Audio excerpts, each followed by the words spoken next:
Hi there and welcome to Bedtime Stories, Carp Adventures. If you're a regular subscriber to the channel, it's good to have you back again. If you just randomly clicked on the video, hi there, my name's Lee.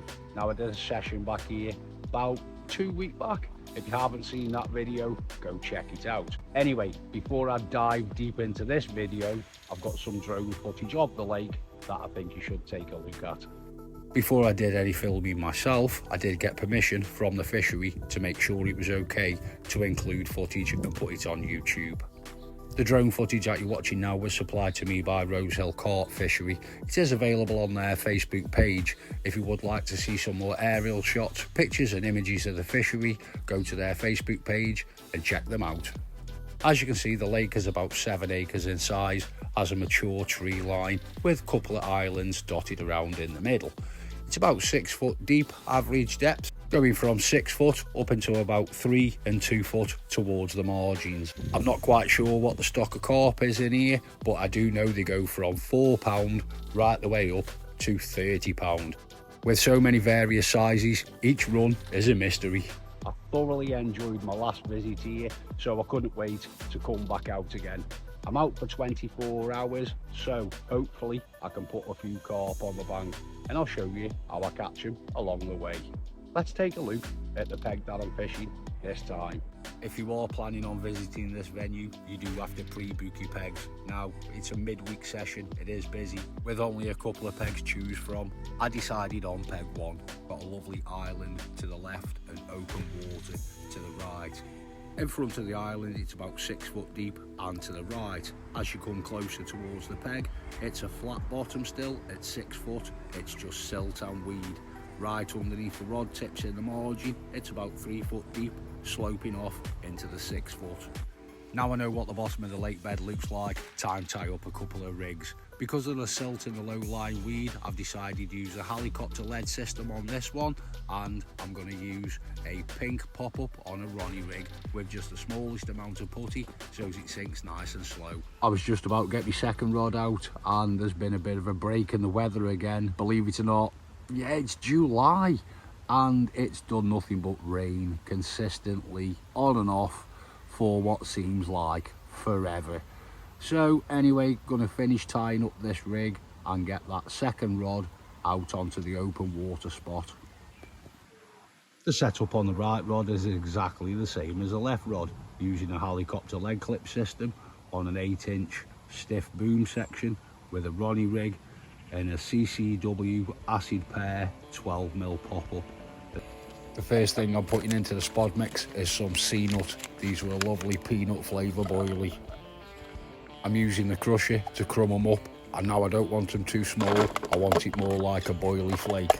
I'm not planning on using a massive amount of spod mix, so I'm only putting 3 handfuls in. That amount will be more than enough.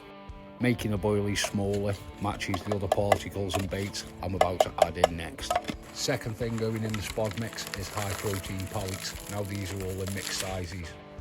Maize is another great bait for any spod mix. Maize is a little bit harder than sweet corn, and the juices are a little bit sweeter.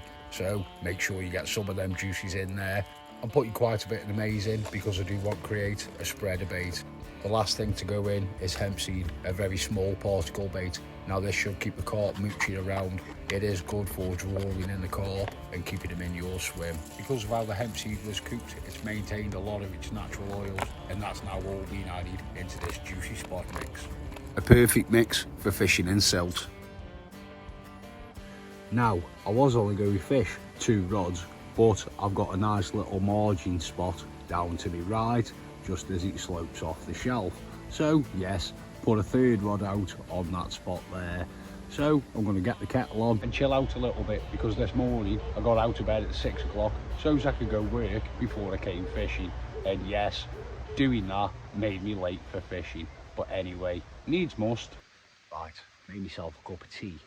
So just want to say a massive thank you for all your comments on the last video with regards to the rig putty situation.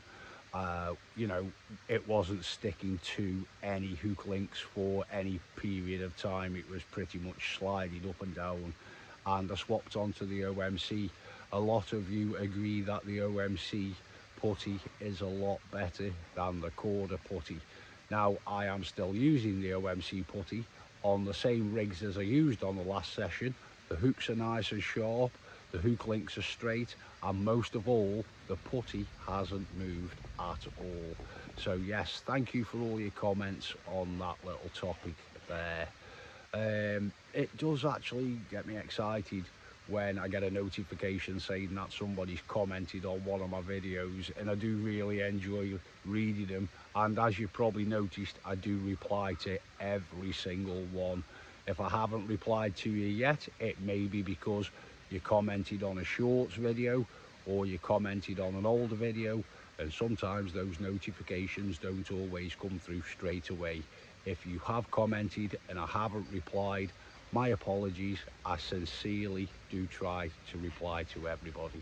But anyway, I'm going to drink my cup of tea, tie up another couple of Ronnie rigs ready for go if I need them, and we'll keep you posted on what happens in the next couple of hours, if anything happens, because you never know. This is carp fishing. I said at the beginning of the video I was going to hopefully catch a couple of carp and show you how I was doing that. Now it's time for me to try and prove that I can catch a couple of carp, because yeah, I hate blanking. It's surprising how fast a couple of hours go by when you're just sitting at the front of the peg watching the water. There hasn't been a lot of activity today, but about an hour ago I did see a carp show just to the right of the island, between the middle and left rod. I'm 100% sure that if the weather was better for July, I would have seen a lot more carp activity and it would have been very visible on the surface. In between watching the water and seeing if I could spot any carp, I've tied up another Ronnie rig, only this time I've changed the bait. I put 3 pieces of maize on. If nothing happens in the next half an hour, I'm going to swap rigs. I never noticed these last time, but it's a nice little touch. You've got the little solar lights just along the sleepers and up the steps and behind the bivvy as well. Like I said, I really do think that's a nice little touch. I'm sitting outside my bivvy because I keep getting liners on my left rod, and it's got me twitching and a little bit excited because at any moment it could go off. But I'm also thinking it could be because of the hemp seed that I put out. Maybe it's the smaller fish, as in the tench and the bream. It could be those mooching around, or maybe it could be a carp. I reeled in the left rod and swapped the rig over and put the Ronnie rig out with the 3 pieces of maize on. Now when the carp are sick of seeing boilies, using the maize can often get you a sneaky bite. Unlike the last time, at least the road won't be keeping me awake tonight. I can't actually hear it. That might be because they've switched the aerator on. It sounds like I'm sleeping next to a river. It won't be long before I'm jumping on my bed chair and getting my head down. But before I do that, I'm going to have a quick porridge.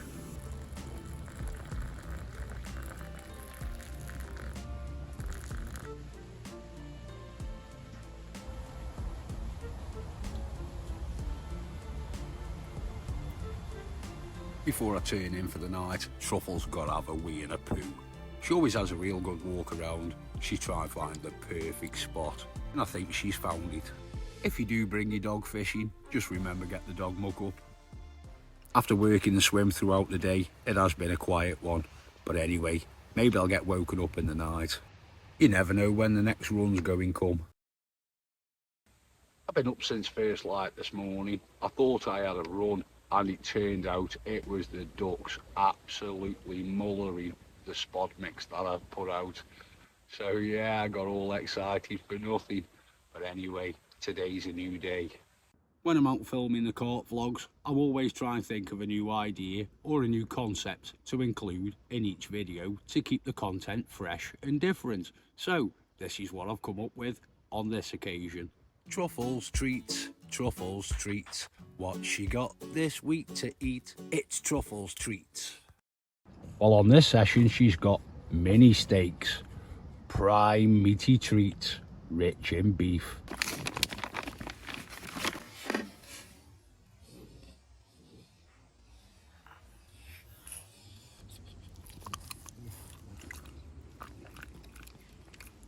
Oh yes, loves the mini steaks. And there we go. That's Truffle's treat. Now the ducks have stopped diving down on me bait, I've decided to put the last bit of the spod mix out. But my goodness me, within an hour, yeah, they've found it and they're diving down again. And I'm getting loads of liners. I'm absolutely gutted because this is a real good time of day. Try get a carp. I've seen lots of underwater footage where the ducks have been diving down over a baited spot and it doesn't seem to bother the carp.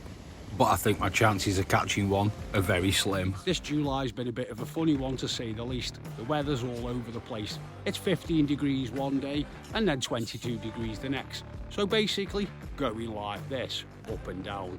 So I'm not surprised the carp don't actually know what's going on. Hopefully in the next video you'll see me doing some surface fishing because the weather should be a lot better. Not every story can have a happy ending.